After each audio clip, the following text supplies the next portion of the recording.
한 분뿐인 중재자라는 제목으로 8장 중보자 예수 그리스도에 관하여 우리가 보게 될 겁니다. 따라해 보시죠. 한 분뿐인 중재자. 그래서 외민은 여러분 최소한 이제 대복습 단위까지 우리가 이제 확장되기 때문에 장제목 정도는 외워줘야 돼요. 항목까지는 제가 이제 욕심이고 장제목까지는 이제 외워주셔야 된다. 1장 뭐라고요? 예, 이거 뭐 팍팍 나와야죠. 성경에 관해. 2장은 예, 하나님과 성삼위일체에 관하여죠. 하나님과 삼위일체. 3장은 예, 그 하나님이 뭐 하셨다? 작정하셨다. 그래서 하나님의 영원한 작정이 나오고 이 순서가 그래요. 작정한 다음에 하신 게 뭐예요? 창조를 한 거죠. 창조를 대뜸 한 게 아니고 작정을 하고 계획을 하시고 창조를 이제 하신 거예요. 창조한 다음 뭐라고요? 5장이 그죠? 그걸 내버려 둔 게 아니고 돌아가게 예, 그냥 태연만 감아놓고 집어던진 게 아니고 하나님이 직접 섭리를 하신다 하는 거예요. 섭리하시는 하나님. 그 다음에 그런데 여기까지 딱 한 달락 끊고 6장이 뭐예요? 그런데 6장이 인간이 어떻게 됐다? 타락과 죄와 형벌. 예. 의지는 좋아. 답이 안 나와서 그렇지. 해서나 좋아. 잘했어. 스티커 하나. 6장 인간의 뭐라고요? 타락 먼저요. 인간의 타락과 죄와 형벌. 그래서 7장 결국은 뭐가 필요한 거예요? 예? 7장 정제목이 뭐예요? 하나님의 언약, 카비넌트라고 우리가 이제 하기는 했지만도, 그래서 이 하나님과의 언약, 하나님과 인간이 맺은 언약에 관하여 7장 이야기가 된 것이죠. 여기까지 지난주 했어요.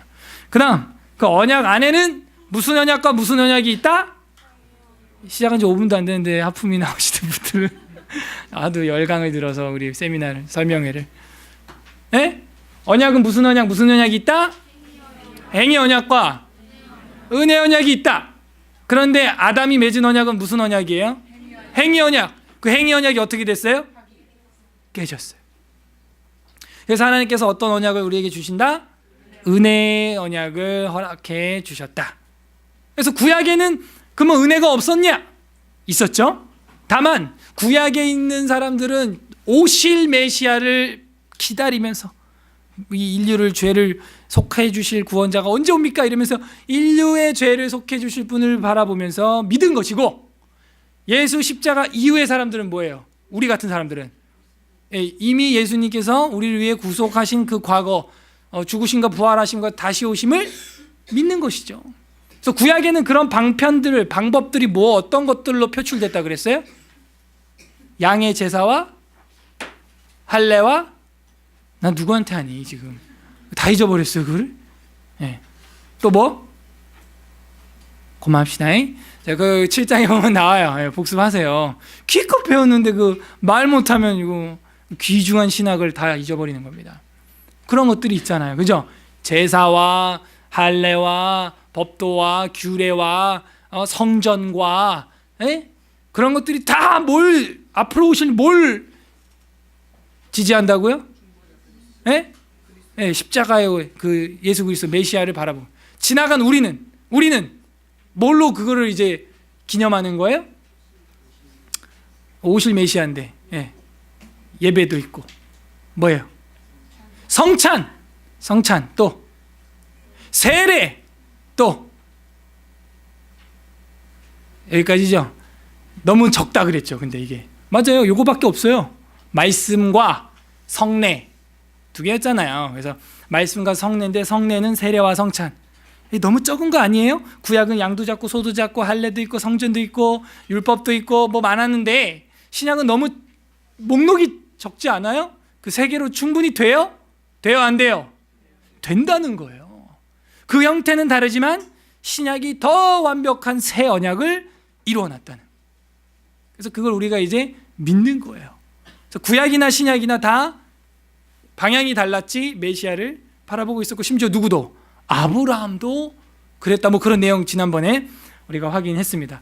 자, 이제 우리가 새로운 장 8장으로 들어가는데 8장은 heart, 바로 우리 중보자 그리스도에 관하여 메디에를 Christ of. 그래서 이 중보자 그리스도에 관하여 이제 나오는 이유를 알겠죠? 7장이 뭐였어요? 은혜 언약이 있는데 그 은혜 언약을 성취하기 위해서 그 은혜 언약을 엄마 아닌데 왜 누구한테 가서 안기는 거지? 웃긴다. 은혜 언약을 좀 엄마 좀 어떻게 좀 해봐. 은혜 언약을 완벽히 성취하시는 분이 누구다? 그러니까 이제 뭐예요? 8장이 기독론으로 딱 들어가는, 그죠? 신론했죠. 그 다음 인간론, 네, 했죠. 그 다음 기독론 나오잖아요. 그래서 그 조직신학 분과를 제가 그때 말씀드렸잖아요. 그렇게 자연스럽게 이 웨스트민스터 신앙 고백서가 흘러가고 있다 하는 것이죠. 중보자 그리스도에 관하여 대번에 우리는 처음 만난 사람한테 그러죠. 예수 믿으십시오. 예수는 메시아입니다. 막.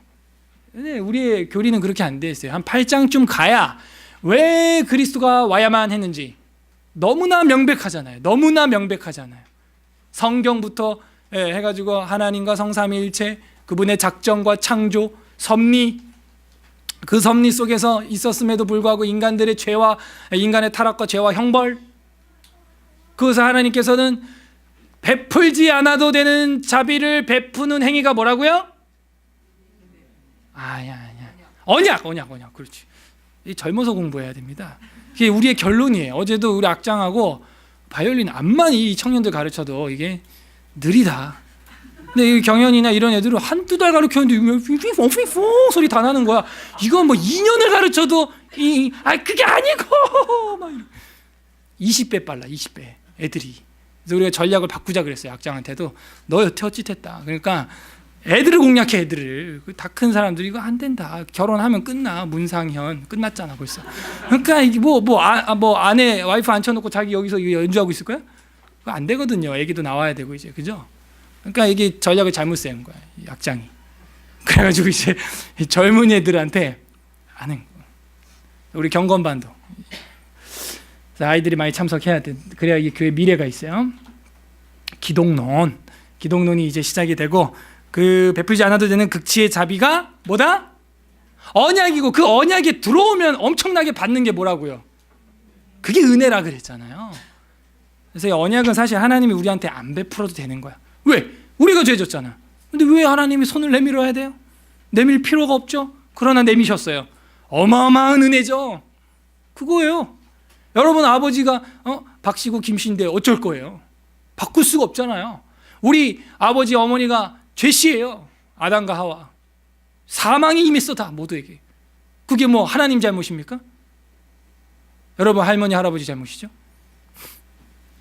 그래서 하나님께서는 그러나 이 사랑을, 자비를 이제 베풀어 주셨다 하는 거예요. 이제 8장은 총 8항까지 있는데 1, 2, 3, 4, 5까지 이제 매주 한 항씩만 보고 6, 7, 8을 이제 한꺼번에 아마 보게 될 겁니다. 자, 1항 오늘은 요것만 하고 마무리하도록 하겠습니다.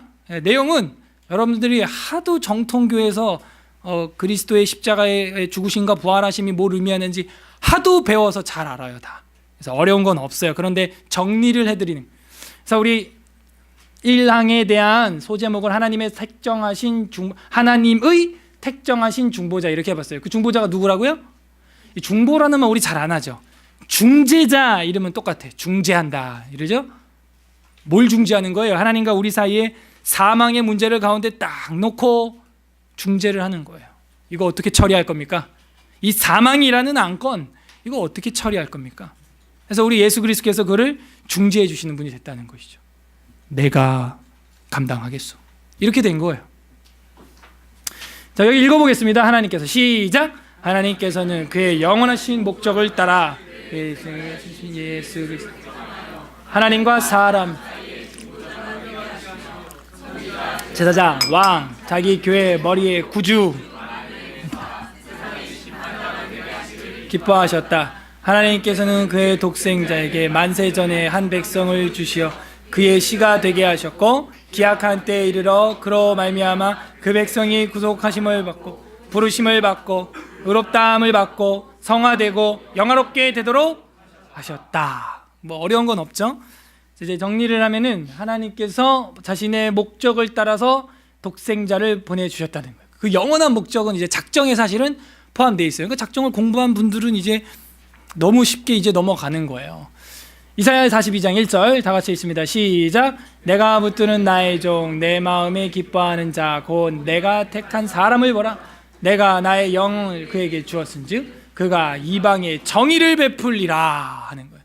그래서 구약에서부터 예언된 그분이 중재자 예수 그리스도로 오신다 하는 이야기죠. 베드로전서 1장 19에서 20절에 보게 되면 오직 흠없고 점없는 어린 양 같은 그리스도의 보배로운 피, 크리스토스라고 하는 헬라어는 구약의 메시아라고 하는 말의 헬라어죠. 기름 부음 받은 자, 누가 기름 부음 받음을 받느냐? 이 뒤에 나오니까 그건 선지자, 왕, 대제사장 이런 분들이 이제 기름 붓잖아요. 구별하는 거죠. 가구도 우리가 가구도 기름칠하죠. 니스 구별하는 거죠. 보호하는 거죠. 그래서 그게 그 크리스토스라는 말이에요. 의 보배로운 피로 된 것이니라. 그는 창세 전부터 미리 알림 바 된 이나.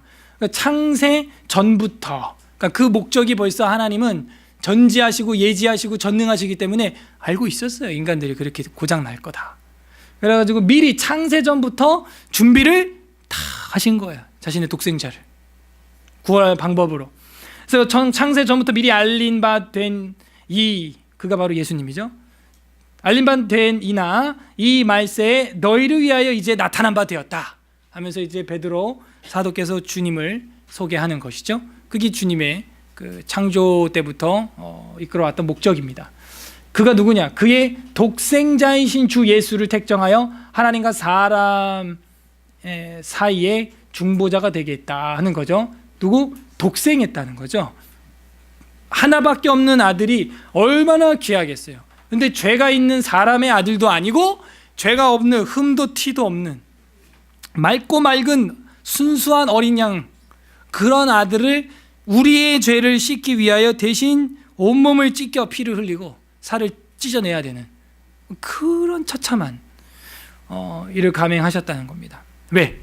그 값을 치러서라도 저랑 여러분의 이 사망의 안건 이거 어떻게 처리할 겁니까? 하는 거를 이것밖에 안 된다. 이거 말고 방법이 있으면 얘기를 해봐요. 없어요. 자기 고행도 안 돼요. 고해성사도 안 돼요. 선행도 안 됩니다. 그런 게 내 죄를 씻는 게 아니에요. 독생자의 피로만 가능한 거죠. 그게 오늘 우리가 읽었던 거예요. 하나님이 세상을 이처럼 사랑하사 독생자를 주셨으니 이는 그를 믿는 자마다 멸망하지 않고 영생을 얻게 하려 하심이라. 이걸 우리가 더 적나라하게 느끼려면 아브라함의 스토리를 다시 곱씹어야 돼. 다시 읊조려야 되는 겁니다. 100세가 될 때까지 아들 한 명도 없던 사람이 아들을 낳았으면 그게 아들입니까? 손자입니까? 할아버지가 손자 보면 너무 좋아하죠. 아들보다 더 기뻐해요. 그런데 손자 같은 아들을 낳았으니 얼마나 예쁘겠어요. 근데 그 아이를 갖다가 창세기에서 바치라는 거예요. 보니까 22장에 어떻게? 양처럼 번제물로 칼로 피를 흘리고 각을 뜨고 불을 태워서 올려서 하나님께 드리라는 거예요. 그때 이 아브라함이 얼마나 많이 근심하고 고민했겠어요. 사흘거리를 갔대요. 사라는 가지도 않았어요. 살아 있었으면 그 태우게 냅두겠습니까? 그런 고통들을 우리가 근심과 고통들을 생각해 볼 때 독생자를 드린다는 것이 얼마나 힘든가 그걸 보여주고 있죠. 그래서 믿음의 조상이 된 거예요. 아브라함은. 그래서 독생자이신 예수님을 택정해서 하나님과 사람 사이의 중보자, 중재자가 되게 하셨다 하는 거죠. 뭐에 대한 중보자, 중재자? 사망의 문제에 대한 중보자가 되어주셨다 하는 것이죠. 우리 형제들만 읽어주세요. 오늘 본문인데 디모데전서 2장 5절 시작. 하나님은 한 분이시요 또 하나님과 사람 사이에 중보자도 한 분이시니 곧 사람이신 그리스도 예수라. 그러니까 중보자는 온 인류 속에 한 분밖에 안 계시고 독생하신 그 예수님 한 분이라는 한 분. 근데 그분은 또한 하나님이시면서 사람이라는, 이 말을 왜 썼냐면 완전한 하나님이면서 신이면서 사람이라는 거예요. 그냥 신이라고만 하면 신이니까 그 고통 다 당했겠지, 참을만 하죠. 뭐 이런 말 할 수가 있거든요. 우리가 그게 아니에요. 인간이랑 똑같이 고통을 느끼고 고난을 당하면 힘들어 하시고 피땀을 흘리신다는 거예요. 그래서 똑같은 사람이라는, 그분이 근데 사람만은 아니고 하나님의 독생하신 아들이라는 거죠. 그러니까 아들이란 얘기는 뭐예요? 내 분신, 내 복사본. 그러니까 아들이라는 의미가 사실 그래요. 의미가 있죠. 그래서 아들이. 딸도 물론 분신이긴 한데 딸들은 뭐 대체로 뭐 엄마 닮았고 예쁘고 뭐 이제 나중에 시집가면 아빠랑은 어떤 큰 커뮤니케이션이 뭐 많지는 않을 것 같아. 아빠한테 올 때는 딱 몇 번 있죠.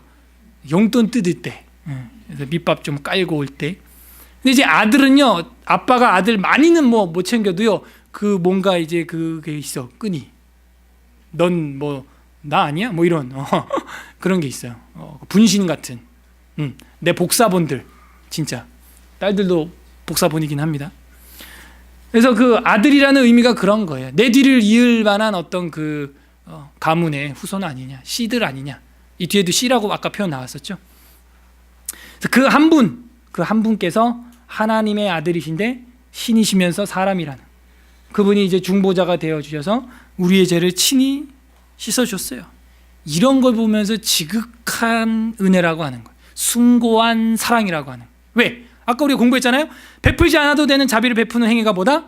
언약이라 그랬죠. 뭐 언약을 베풀었으면은 그것도 은혜인데 그걸 자기가 처리하시는 거예요. 또 자기 몸으로. 이거는 뭐라고 표현할 수가 없어서 어메이징 그레이스가 나오는 거죠. 이건 정말 말할 수 없는 한없는 은혜인 거죠. 우리가 그걸 묵상을 해야 돼요. 개인적으로 여러분 사망의 문제를 좀 개인적으로 해결해 보시죠. 절대 안 납니다. 절대 대책이 없어요. 부모님도 마찬가지고 우리 아이들도 얘들의 죽음의 문제를 해결할 수가 없죠. 중재자께서 우리한테 소망을 주셔서 이 한 번뿐인 인생이 복된 거예요. 이 인생이 끝이 아닌 거잖아요. 영생의 나라가 있는 거예요. 우리한테 즐거운 나그네 여정인 거예요. 여기가. 그래서 중보자가 되게 하시며 선지자, 제사장, 왕. 이제 뒤에도 이제 뭐 구주요, 후사요, 심판자가 나오지만 이게 그리스도의 삼중직 그렇게 딱 써놔요. 예수 그리스도의 삼중직 이렇게 되는 거예요. 그래서 구약에 나타난 하나님의 사람들이 하는 모든 행위를 예수 그리스도 혼자서 다 해요. 우리가 오전에 뭘 봤어요? 예레미야, 그죠? 그가 직업이 원래 뭐였어요? 아나도세? 제사장이었죠? 근데 뭘로 불림받았어요? 그죠? 근데 뭐는 아니에요. 왕은 아니죠. 왕족들을 대항을 하긴 하지만 그리고 그 예레미야가 직접 무슨 기름 부음 받은 뭐 메시아 정도의 그건 아니죠. 근데 우리 예수님은요, 선지자, 제사장까지 간 게 예레미야인데 뛰어넘어요. 왕이시고 메시아예요, 메시아. 그래서 예수님 안에 이 세 개가 다 있는데 이거를 이해하려면 우리가 구약을 알아야 돼. 그래서 여기도 이 책에도 여러분 해설이 돼 있어요. 다 선지자가 뭐 하시는 분이냐 하는 거예요. 선지자로서의 뭐 면모가 있다는 거예요. 우리 예수님에게. 아까 예레미야가 뭐 하는 사람이에요? 보니까 말씀을 전하는 자. 선지자로만 볼 때 말씀을 전하는 자. 그죠? 예언을 하죠? 네? 살구나무. 그죠? 지켜. 그대로 된다. 네? 뭐라고요? 쏴? 아까 들은 게 기억이 안 나. 뭐라고? 쉐파트가 왜 나와 갑자기? 사케드. 예, 연습 많이 하시고. 그래서 선지자적 그 사명을 예레미야가 한 것처럼 예수 그리스도께서도 그런 면모가 나온다는 거예요. 뭐예요? 보라, 인자가 임할 때에는 뭐 이런 거 있죠. 보라, 무화과 나무 이파리가 뭐 할 때 뭐 이런 건지 알지 못하냐? 봐라, 마지막 때는 노아의 때와 같으리라. 뭐 인자가 올 때 믿는 자를 보겠느냐? 굉장히 선지자적 어떤 그런 예언들이 많이 나와 있습니다. 그래서 예수님이 그렇게 했고 바로 가까이 있는 것도 봐라, 내가 이제 왕, 제사장, 대제사장들에 끌려가 고난을 당하고 죽을 것이다. 바로 자기 삶에 가까이 있는 것도 정확히 맞아 들어가고 이제 멀리 있는 이 종국사적 종말에 대하여 그것도 이제 예언하시죠. 이게 예수님 안에 있는 선지자적 모습이라는 거예요. 삼중직 중에서 선지자의 모습이 이제 그런 거죠. 신명기 18장 15절 자매님들이 다 읽어주세요. 시작. 내 하나님 여호와께서 내가 내 형제 중에 너를 위하여 나와 같은 선지자 하나를 일으키시리니 너희는 그의 말을 들을지니라. 이게 구약의 모세가 이야기한 거예요. 너희 중에서 나와 같은 선지자, 모세보다 큰 이시죠 사실은. 물론 이 가까이는 이제 여호수아 아니냐 이렇게 볼 수 있는데 신약에서 인용을 하고 있기 때문에 우리는 그리스도까지 확장을 할 수가 있어요. 나와 같은 선지자 하나를 일으킬 건데 너네는 그의 말을 들어라 한 것이 사도행전 3장 22절에. 예, 우리 형제님들 읽어주세요. 시작. 모세가 말하되 주 하나님이 너희를 위하여 너희 형제 가운데 나 같은 선지자 하나를 세울 것이니 너희가 무엇이든지 그의 모든 말을, 그죠? 신약에서 정확히 인용을 하고 있죠. 그래서 정말 하나뿐인 참 선지자로서 우리 예수 그리스도께서 오셨다. 재론의 여지가 없죠. 두 번째, 제사장직이 있다는 거. 이거는 요한복음 17장 18장 이제 넘어갈 때 보면 대제사장적 기도라는 게 나옵니다. 거기서 예수님이 자신이 정말 그 다리 역할, 제사장으로서의 중재 역할 하는 모습이 나와요. 그리고 히브리서에 보게 되면은 대제사장이라고 이제 표시가 되어 있죠. 히브리서 5장 5절에서 6절에 보게 되면은 또한 이와 같이 그리스도께서 대제사장 되심도 스스로 영광을 취하심이 아니요 오직 말씀하신 이가 그에게 이르시되 너는 내 아들이니 내가 오늘 나를 낳았다. 이거는 이제 왕이 왕자에게 왕권 넘겨줄 때 하는 멘트예요. 예수님이 세례 받으실 때 요 말이 하늘에서 들렸죠. 예수님이 누구란 얘기예요? 사실 또 왕이라는 이야기도 거기 내포가 돼 있는 겁니다. 또한 이와 같이 다른 데서 말씀하시되 네가 영원히 멜기세덱의 반차를 따르는 제사장이라 하셨다. 뭐라고요? 제사장. 이 멜기세덱의 반차가 뭐냐면 힘들어서 직장 반차를 냈다는 얘기가 아니고 이 멜기세덱도 세덱이 아니야. 얘가 이게 이분이 누구시냐면은 요 히브리서에 읽게 되면은 하나님을 방불케 하는 자요 어미도 없고 아비도 없고 시작한 날도 없고 끝도 없으며 그렇게 나온다. 평강의 왕이라 영존하신 주시라. 히브리서에 정확히 나와요. 그래서 이제 멜기세덱이 창세기 어디 나와요? 14장에 보면은 아브라함이 전쟁에서 돌아올 때 안수를 해주고 11조를 받고 잔과 떡을 탁 성찬을 하게 해주죠. 그래서 이 멜기세덱이 누구냐? 이분이야말로 구약의 예수 그리스도의 현현이다. 그래서 이 대열로 우리 주님은 오셨다. 아론의 대제사장 계열로 온 게 아니고, 아론의 대제사장은요 아론 아버지 해봐야 레위고 레위 아버지 해봐야 야곱이고 야곱 해봐야 이삭이고 이삭 해봐야 그 위가 누구예요? 아브라함이고 아브라함이 누구한테 안수받았다고요? 그러면 패 일어나고 높은 자가 낮은 자한테 안수받아요? 낮은 자가 높은 자한테 안수를 받아요? 낮은 자가 높은 자한테 복빌물 받느니라. 이게 히브리서의 기사 아닙니까? 기록 아니에요? 말씀이고. 그래서 그 말씀에 보니까 이 멜기세덱이 보통 분이 아닌 거예요. 아브라함 위에요. 그래서 아브라함은 선지자까지는 해당이 돼요. 선지자. 왜냐하면 창세기 20장에 보면 저는 내 선지자라 이렇게 나오거든요. 그런데 이 멜기세덱을 뛰어넘지는 못해요. 그래서 이 제사장으로서의, 물론 아브라함도 이제 제사를 드리고 하지만 제사장으로서의 모습인데 그 제사장은 인간 제사장이 아니라는, 하늘과 땅을 이어버리는 제사장이라는 것이죠. 제사장으로서의 모습. 마지막 왕으로서의 모습이 나온다. 이거는 뭐 신약 성경에 도처에 널려 있어요. 이런 기록이. 나사렛 예수, 유대인의 왕, 유대인의 왕 나사렛 예수, 뭐 곳곳에 써 있고, 네가 유대인의 왕이냐? 네가 말하였느니라. 뭐 이런 말들이 많이 나와요. 예수 우리 왕이여. 아침에도 우리 그렇게 찬양하죠. 구약에 나와 있는 내용. 시편 2편 6절에도 보면 이제 왕의 대관식, 제왕시란, 내가 나의 왕을 내 거룩한 산 내 시온에 세웠다 하시리로다. 누가복음 1장 33절, 우리 누가복음도 한번 다 같이 읽어볼까요? 시작. 영원히 야곱의 집을 왕으로 다스리실 것입니다. 개념이 다르죠. 이 땅의 나라는 무궁할 수가 없죠. 그 하나님의 나라가 이제 무궁하죠. 그래서 무궁화. 무궁하다는 건 끝이 없고 피고 지고 또 피는 무궁화라네. 그래서 그것이 샤론의 꽃이라는 것이죠. 하나님의 나라라고 예수님을 상징하는 끝없는 무궁한 것이죠. 끝이 없어요. 무궁이에요. 이 세 가지가 우리 예수님 안에 있고, 그 주님께서는 이제 구주로 오셨다 하는 내용입니다. 에베소서 5장 23절, 이는 남편이 아내의 머리됨이 그리스도께서 교회의 머리됨과 같음이니 그가 바로 몸의 구주시다 하는 것이죠. 그분이 우리를 구원하는 주로 오셨고 만유의 후사로 오셨다. 후사라는 말은 유산 상속자, 이제 그렇게 생각하시면 되겠어요. 히브리서 1장 2절 우리 자매님들 읽어주세요. 시작. 이 모든 날 만민의 아들을 통하여 우리에게 말씀하셨습니다.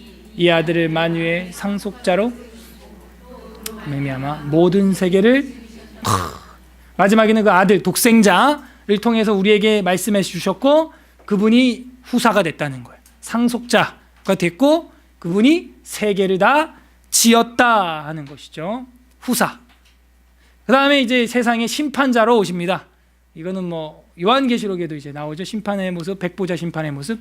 사도행전 17장 31절에 보면은 이는 정하신 사람으로 하여금 천하를 공의로 심판할 날을 작정하시고 이에 그를 죽은 자 가운데서 다시 살리신 것으로 모든 사람에게 믿을 만한 증거를 주셨음이니라 하니라 하는 거죠. 그래서 심판자이신 예수 그리스도. 그래서 그분 안에는 이런 삼중직이 있고 그분의 역할은 이제 이런 역할들을 하시고, 그래서 심판자가 되게 하시기를 기뻐하셨어요. 예수 그리스도를. 그 다음 하나님께서는 그의 독생자에게 만세전에 한 백성을 주시어, 이 한 백성이 뭐냐면 여러분도 포함돼요. 저랑. 하나님 백성은 하나예요, 100개예요? 하나. 천국 하나이기 때문에 이 땅에서야 뭐 미국, 한국, 중국, 일본 뭐 이렇게 있지만 하늘에서 볼 땐 다 한 가족이라는, 우리가 다 한 가족이고 한 민족이고 한 백성이라는, 어떤 백성? 하나님이 부르신 구원받기로 작정된 하나뿐인 백성이 된 거예요. 저랑 여러분이 같은 패밀리라고요. 요한복음 17장 6절 우리 형제님들 읽어주세요. 시작. 세상 중에서 아버지가 주셨으며, 그 한 백성을 여기서는 뭐로 표현해요? 내게 주신 사람들, 그 사람들이 하나님의 백성이라는.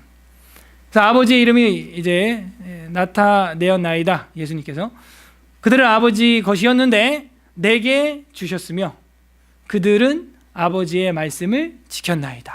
그래서 예수님이 이 땅에 오셔서 자기 백성들 삭개오도 찾으시고 수로보니게의 여인도 뭐 개 같은 사람이라고 했던 그 사람도 결국 자기 백성 삼아주시고, 세리, 마태, 창녀, 마리아, 다 하나님이 받아, 7 귀신 들렸던 마리아, 다 내 백성으로 예수 그리스도께서 알곡으로 모으셨다 이제 하는 걸 이야기하는 거예요. 내게 주신 사람들.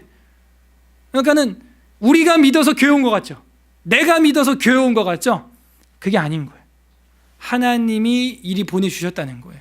그래서 우리가 다니고 믿고 배울 수 있는 공동체가 생긴 것이죠. 내가 왔어가 아니라는 거예요. 하나님께서 예수님에게, 내게, 예수님에게 주신 우리들이라는 거예요. 그러니까 이게 다 은혜예요. 우리가 한 게 아무것도 없습니다. 돈 주고 가라 그래도 교회 안 가요. 지나가는 사람들. 그죠? 그래서 하나님께서는 그 백성들을 주셨고 그의 씨가 되게 하셨어요. 씨는 하나 심으면 30배, 60배, 100배의 결실을 하게 되죠. 그래서 씨가 되게 하셨다 하는 거예요. 이사야 53장 10절 좀 길죠? 길지만 한번 보겠습니다. 여호와께서 그에게 상함을 받게 하시기를 원하사 질고를 당하게 하셨은즉 그의 영혼을 속건 제물로 드리기에 이르면 그가 씨를 보게 되며 그 날은 길 것이요 또 그의 손으로 여호와께서 기뻐하시는 뜻을 성취하시리라 하면서 이 고난의 종의 노래가 나오는 53장 그는 실로 질고를 지고 뭐 그거 있잖아요. 채찍에 맞음으로 나음을 입었도다. 그거 나온 다음에 이제 그분을 통해서 그분이 하나의 씨앗으로 죽어져서 그분을 통해서 그 후사들이 이제 늘어나게 된다. 그런 얘기. 씨가 되게 하셨고 기약한 때에 이르러 그로 말미암아 그 백성이 구속함을 받았다. 기약. 그 기약은 구약 이사야서에서는 뭐예요? 바라보는 메시아죠. 그 기약을 바라보고 믿는 거죠. 그래서 그 기약한 때에 이르러서 그 백성을 구속함을 받고 부르심을 받게 되었다. 이제 하는 거죠. 기약, 약속인데 디모데전서 2장 6절 다 같이 한번 읽어볼게요. 디모데전서 2장 6절 시작. 그가 모든 사람을 위하여 자기를 대속물로 주셨으니 기약이 이르러 주신 그죠? 십자가에 피를 흘리신 우리 주님의 모습, 우리를 위해 온 고통을 다 당하신 그 모습이 뭐냐? 기약이 이르러서 우리에게 주신 증거. 이 증거라는 단어는요, 증인이라는 단어하고 크게 다르지 않아요. 그래서 이 법정 용어입니다. 이게 죽음의 안건에 대하여 어떻게 처리하겠습니까? 내가 처리하지. 해서 기약이 됐어. 그래서 이제는 예수 그리스도가 증거가 되어 주신 거예요. 자, 이렇게 죽음을 대신 치르겠네. 이분은 죄도 흠도 티도 없는 분인데 이렇게 죄를 내가 대신 치르겠네 하면서 치르신다는 거예요. 늘 하는 얘기지만 여기 있는 물을 제가 먹어야 되는데 다른 분이 마셨으면 제가 마실 물이 있어요? 없어요? 없어요. 제가 1,000만 원 갚아야 되는데 다른 분이 대신 갚아줬어요? 제가 갚을 돈이 있어요? 없어요? 없어요. 대신 먹었으면 먹은 거고, 대신 갚았으면 갚은 거고, 대신 죽었으면 죽은 거예요. 그게 뭐예요? 증거입니다. 증거. 법정 용어예요. 이거는 법적으로 이게 효력이 있는 거예요. 그래서 믿는 자건 믿지 않는 자건 AD와 BC 사이에 우리가 살고 있는 것이죠. 그래서 기약한 때에 이르러 그로 말미암아 그 백성이 구속함을 받고, 구속이란 얘기는 감옥에 구속시켜 그게 아니고 구원함을 받아서 속해졌다 하는 겁니다. 리딤션 뭐 이러면 좋고, 그래서 값을 치렀다는 거예요. 구속함을 받고 부르심을 받았어요. 구원을 먼저 받은 자가 부르심을 받는 겁니다. 부르심 받고 구원받는 게 아니에요. 이미 구원 받았기 때문에 부르심을 우리가 입는 것이죠. 그래서 부르심을 받고 그 다음에 부른 사람을 의롭다 한다는 거예요. 요거 지난주 암송 구절이었죠. 로마서 8장 30절. 그래, 우리 시원이가 한번 시원하게 암송해보자. 외웠어?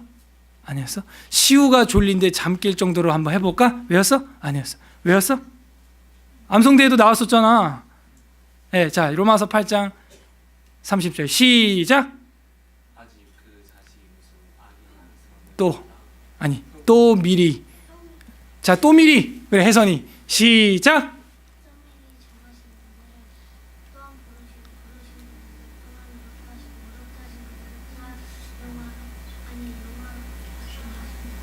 영화로 뭐?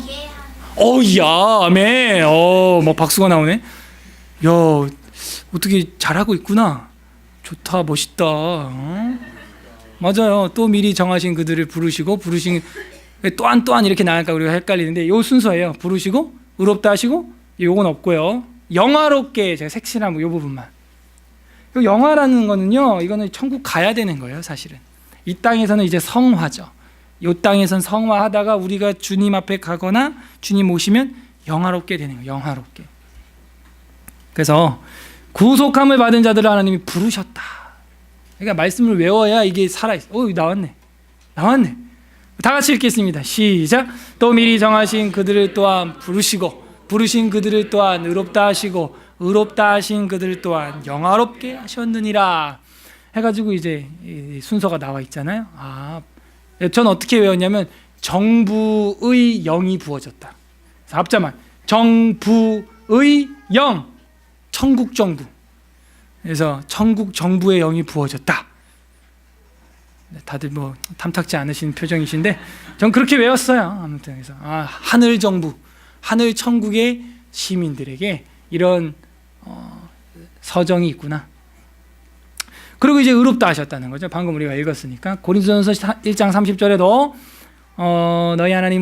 너희는 하나님으로부터 나서 그리스도 예수 안에 있고, 예수는 하나님으로부터 나와서 우리에게 지혜와 의로움과 거룩함과 구원함이 되셨다. 그래서 우리가 예수님을 제대로 믿으면 점점점 거룩해지는 거예요. 삶을 점점점 거룩하게 정화해 나가는 거예요. 이 성화죠. 정화, 성화. 그래서 의로워지는 거예요. 예. 그리스도의 보혈 안에서. 그리고 마침내 그 성화의 그 인생의 여정이 끝나면 영화롭게 주님 앞에 가게 되는 것이죠. 이사야 55장 4에서 5절에 보면, 보라 내가 그 만민에게 증인으로 세웠고 만민의 인도자와 명령자를 삼았나니, 보라 네가 알지 못하는 나라를 내게 부를 것이며 내가 부를 것이며 너를 알지 못하는 나라가 내게 달려올 것은 여호와 내 하나님 곧 이스라엘의 거룩하신 이로 말미암음이니라. 나라가 달려온대 우리한테. 천국이 돌진해 오는 거예요. 그죠? 예.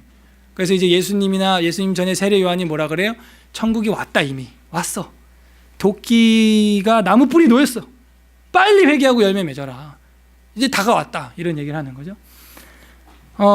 천국이 우리한테 달려와요.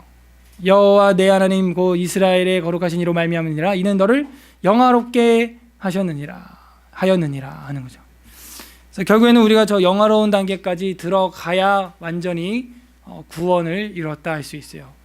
중보자 그리스도를 통하여 죄의 문제를 해결했다면 영화의 단계까지 우리가 임해야 됩니다. 여러분은 어느 단계에 있는 것 같아요? 예. 성화, 그죠? 여기 있어야겠죠, 우리가? 그래서 1항에서 말하는 것은 하나님이 택정하신 중보자 예수 그리스도로, 그분께서는 선지자요, 제사장이요, 왕의 직분을 가지며 우리의 구주와 후사와 심판자가 되어주셨고, 여러분과 저를 한 백성으로 불러 모아주셔서 우리를 통하여 자신의 씨가 되게 하셨고, 기약한 대로 우리에게 생명을 공급해 주시고, 이제는 우리를 통하여서 또 다른 사람들을 구속하시고 부르시고 의롭다 하시고 성화시키면서 영화로운 나라까지 인도하시는데, 그래서 우리 예수님이 오셨다 하는 것을 이제야 8장에 와서 이야기를 하는 거예요. 이 앞에 것들이 믿어지지 않는데 이런 이야기 아무리 해봐야 소설같이 들리고 판타지같이밖에 안 들리는 거예요. 그래서 앞에 성경, 성삼위일체, 하나님의 작정, 창조, 섭리, 다 공부를 해야 되는 거예요. 인간의 죄와 타락, 하나님의 언약, 여기까지 와야 되는 겁니다. 그래서 우리가 값산복음이라는 얘기 많이 들었죠. 맨날 그냥 죄, 사망, 십자가, 구원 믿습니까? 믿습니다. 아멘, 아멘. 입으로 고백했으니까 당신 천국 갈 거요. 그렇게 고백한 사람도 찜찜해. 정말 이것만 하면 천국 가나? 정말 진심으로 그걸 내가 뼈저리게 배우고 믿어서 그 도를 쫓겠다고 가입식을 하는 게 세례거든요. 난 예수의 제자가 될 거야. 아직은 부족하지만 되어 갈 거야. 가입식에 돼서 제자가 완료돼서 받는 게 세례가 아니고요. 이제 시작할 거야가 세례예요. 조인식입니다, 그게. 그래서 이제 세례를 받고 열심히 배워나가요. 그래서 믿는데도 다 이렇게 또 순서가 있어요. 물론 사람마다 그 순서가 좀 바뀌기도 하고, 어떤 사람은 그 시간이 짧기도 하고, 어떤 사람은 오래 걸리기도 하죠. 하지만 대체적으로 이 순서를 따라서 믿는 것이 우리의 믿음이다 하는 겁니다. 그래서 8장 중보자 그리스도에 관하여 오늘 1항 한 분뿐인 중재자다 하는 거예요. 다른 중재자가 없어요. 죄 안건에 관하여 이걸 처리할 수 있는 분이 있다면 손들어 표하시라니까요. 없습니다. 그래서 이 8장은 우리 기독교의 가장 큰 핵심이에요. 가장 큰 핵심이고 가장 완벽한 교리예요. 이건 정말 어떤 것보다도 귀한 내용입니다. 그런데 우리가 하도 들어서 귀히 여기지 않죠. 근데 상상을 해봐요. 이 교리가 정리되려면 얼마나 많은 것들을 연구해야 되는지, 구약부터 신약까지, 그죠? 예언부터 성취까지 이걸 다 공부해야 이 교리가 완료가 되는 거예요. 그래서 기존에 여러분이 다녔던 교회에서도 저도 마찬가지고 다 잘못 배운 건 아니었다는 거죠. 거기서도 이 복음과 구원과 죄 사함에 대하여, 십자가에 관하여, 부활에 관하여, 영화로운 나라에 관하여 증거를 하죠. 안 하진 않잖아요. 그래서 그것들이 굉장히 중요한 겁니다. 그걸 우리가 타부시하면 안 돼요. 값싸게 여기면 안 돼요. 기독교의 핵심이에요. 이 8장은 지금. 요게 안고인데, 요거를 하도 옛날에 들었던 거니까 피곤해, 또 예수 십자가 이러고 그 안고를 쏙 빼버리면 그 주변 것들이 좀 색달라, 예레미야 이러고 있으면 안 돼요. 이게 진짜 중요한 거예요, 이게. 그래서 오늘 8장은 한 분뿐인 중재자라는 것으로 1항까지만 하고, 여러분 마음속에 내 죄 안건을 해결할 수 있는 분은 한 분, 오직 한 분, 예수 그리스도뿐이다. 이 8장이 왜 그럼 여기 오게 됐냐 한번 설명하고 제가 기도할게요. 다른 책들을 살펴보니까요, AD 451년에 터키에서 칼케톤 이제 공의회가, 우리 기독교 회의가 열렸었어요.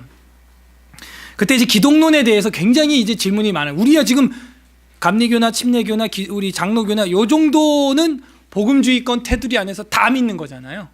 근데 그때 로마 핍박이 이후에 기독교 공인이 돼서 지상으로 올라왔을 때는 사실 이런 것도 정리가 안 되는 수준이에요. 그래서 칼기통 공의를 열어가지고 채택된 기독론을 정통교리에 대한 최고의 해석으로 여긴 게 바로 이 8장이란 이거. 예. 그래서 이 그 칼기통회 AD 451년에 공인된 그 엄청난 엑기스 교리, 그거를 그 뒤에 한 1000년 뒤에 웨스트민스터 신앙 고백서에서 채택을 해서 기독론 제일 앞부분에 지금 이렇게 넣게 된 겁니다. 그래서 이 외민이 역사적인 증거들을 충실히 따르고 있다. 무려 1500년 전 기독교 공의의 결의를 따르는 거죠. 그래서 이게 굉장히 중요한 핵심이다 하는 거예요. 뒤에 뭐 넘겨서 이제 뭐 책의 내용들은 한번 쭉 읽어보시면 여기 선지자, 제사장, 왕 이렇게 해서 다 나와 있는데 제가 뭐 설명을 다 했습니다. 오늘 말씀을 생각하면서 우리 이 시간 다 같이 기도하는 시간 가질 텐데, 하나님, 우리 죽음의 문제, 이 죄의 문제, 사망의 안건을 예수 그리스도 독생자를 통하여 이 삼중직을 다 가지고 있는 예레미야보다 뛰어난, 엘리야보다 뛰어난, 모세보다 뛰어난 분이신데 아무런 죄도 없는 하나님의 아들이시며 신이자 사람이신데 우리가 도대체 뭐가 예쁜 곳이 있어서 아무리 나를 내가 봐도 멋있는 것이 하나도 없는데 우리를 위해서 중재자로 이 땅에서 저 천국으로 들어갈 수 있는 중재자 역할을, 소개자 역할을, 중개자 역할을 해주셔서 중보자 되어주시며 하나님 감사드립니다. 감사했으면 좋겠고요. 우리가 그 중보자 되시는, 중재자 되시는 예수 그리스도의 모습을 따라서 이제는 우리도 아직 여러분 주변에 하나님을 알지 못하는 그 지인들을 하나님께로 소개하는 중재자 역할, 중보자 역할, 우리가 중간다리 역할 잘 감당할 수 있도록 하나님 도와주시옵소서. 우리로 하여금 전도자의 삶을 살아서 우리에게 한 분뿐인 중재자, 중보자 예수 그리스도를 잘 소개할 수 있도록 우리의 입술과 우리의 마음에 용기를 허락하여 주시옵소서. 우리 그렇게 또 살지 못했던 것 있다면 회개하고 결단하는 기도하도록 하겠습니다. 기도하겠습니다. 하나님 아버지 감사드립니다. 저희들의 중보자들